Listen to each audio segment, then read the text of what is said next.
says aim's real big.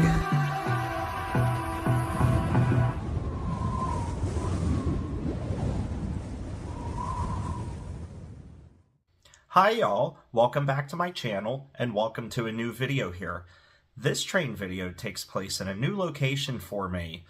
Even though it's along the Norfolk Southern Fort Wayne line and isn't far from my playground there, being Highland Crossing, Highland Cut, New Galilee, you name it, this takes place in New Waterford, Ohio, which is just west of East Palestine, where the infamous derailment happened a couple of years ago.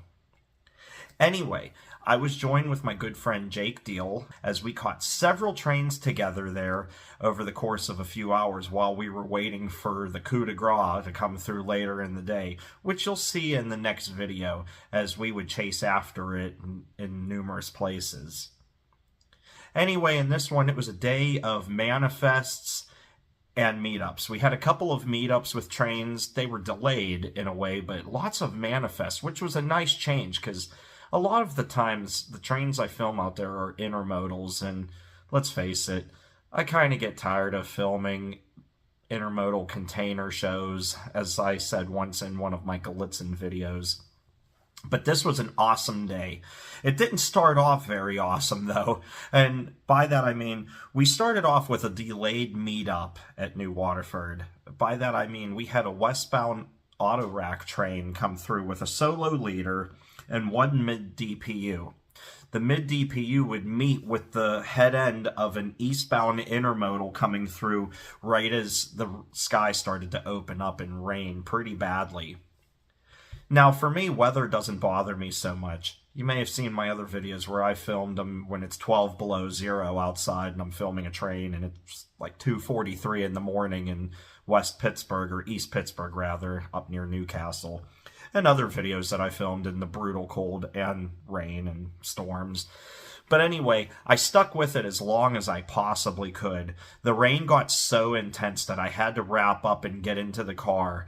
And it was actually a good thing that I did, because a moment after I got into Jake's car, a bolt of lightning hit very close to us off camera, and I didn't have the camera rolling, so I wish I did, so I could have had that, but it was dangerously close, and I was an idiot for staying out there as long as I did to capture this footage. But it was something different and unique. Anyway, as fast as that came through with the rain, it cleared up and it was a bright and beautiful sunny day for the rest of our time there, which would lead us to our next train, which would be an eastbound manifest with a solo leader and a solo mid-DPU numbered 4888, which I thought was pretty cool. As a numbers guy, I love that, and I know Chad of Historic BF is a numbers guy and loves that kind of stuff, so we had a couple of fallen flags on there, fallen railroads and companies that don't exist anymore, and some interesting graffiti, so that was pretty cool to catch. Shortly thereafter, I would see a cardinal flying around and land in a tree, and even though the footage is kind of grainy because it was far away, I wanted to add it to this video because I love cardinals, and I really think that they send a message, or it's a sign from somebody saying they're looking over us and protecting us. And with things going on in my life right now, as good as they are, I'd like to think that everything is in positive spirits and mood, and I'm just really happy. Many thanks to Fuzz the Piney for even making me get a ring light like this. I love this thing, by the way. What do you think? Anyway, I'm getting off track. Sorry about that. After I would catch that cardinal flying by, I would catch a westbound manifest with two Tier 4s at the head end. They weren't leading. An AC-44C6M, I believe, is what was leading that thing, but there were two Tier 4s on the head end of that thing with some awesome fallen flags like a Conrail coil car and others. And there were some epic containers that stunk really bad. Believe me, you should be grateful that you weren't there, because those epic containers stunk really bad. And if you don't know what they are, the epic containers, they're stacked up on flat cars, and they can contain anything from biohazardous waste, from like human organs, from like surgeries and hospitals, to roadkill, and well, you get the idea. It's not a very pleasant smell. It's pretty bad. And especially on a warm and humid day like we had, pretty gross. Imagine being at Cassandra Overlook and dealing with those going underneath of the bridge. Yeah, pretty bad. Anyway, that was a pretty big manifest, by the way, and definitely one for the car counters. So if you're interested in counting the cars on that one, definitely pay attention to that. I didn't count the cars per se, but that was a fun one. After that, we got a second delayed meetup with 2 trains going in each direction. There were 2 manifests. And even though there wasn't anything really special on each of them, it was fun to catch those and put them together, because how many times do you get meetups? Not too often. So even though they were delayed, I still consider it, because you have a train going in each direction at the same time. So, and then after that, I would catch one more westbound manifest. So again, it was a day for the manifest, and it was a lot of fun. And then the coup de grace would come, which you'll see in the next video, so stay tuned. Anyway, let's go trackside. I know I've been blabbering for a lot, and I apologize. But let's go trackside and enjoy all the action. And if you're not a subscriber to Jake, check out his channel. Tell him I sent you. Link to his channel's in the description. And I'll see you at the end of the video.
Alright everyone, well I really hope you enjoyed this video. I know it was a long one anyway, but I wanted to put this one all together in one video because the next one is one you don't want to miss.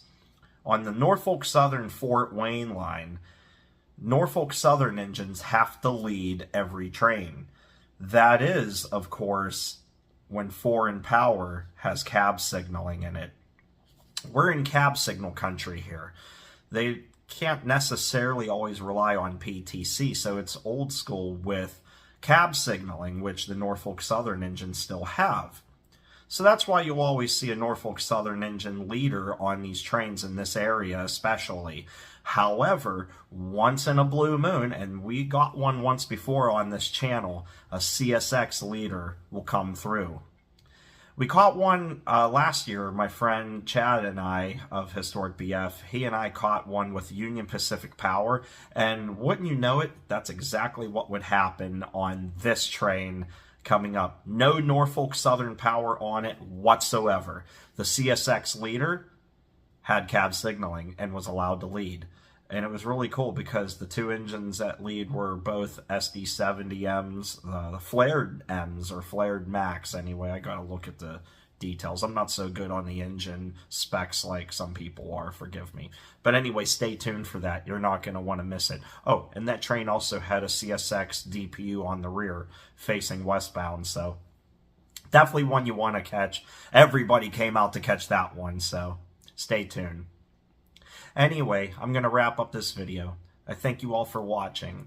If you enjoyed, hit that thumbs up button. I would really appreciate it. Subscribe if you would like to. I would really love you to subscribe and be a part of the channel and be alerted for all content. Help support me and get my channel growing. I would really love that. And if you're not a subscriber to Jake Deal, check out his channel, check out Historic BF, and check out Mr. Miz. They're my gang. I catch a lot of trains with them all of the time. And I just never have more fun than I do when I catch trains with them and a couple other friends like Stanton's Crossing. So check out all their channels. I'll link them all in the description below. Until we can meet again, everyone, take care and stay awesome. I'll see you next time. Bye-bye.